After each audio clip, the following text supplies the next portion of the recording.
channel. Today we are going to create a transparent as app bar and colorful app bar. So without further delay, we are going to create app bar here.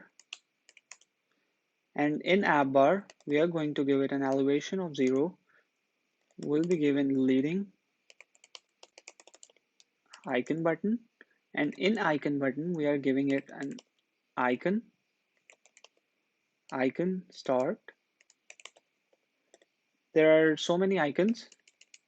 You can select the back arrow because we want to go back to the page, or if you want to select any other arrow, you can select that.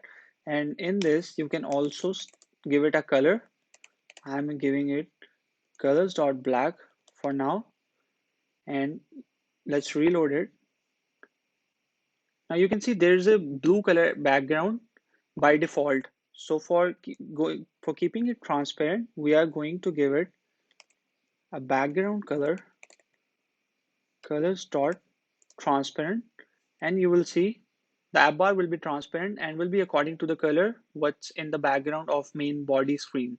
So if the screen is red, the app bar will also be the red, and if the screen will be green, it will also be the green, because we have selected transparent here. And you can select any color, you can go for red.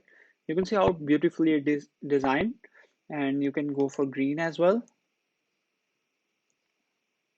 Oh, sorry. You can go for green as well. You can see that. For more videos, you can subscribe my channel and like this video. Thank you so much.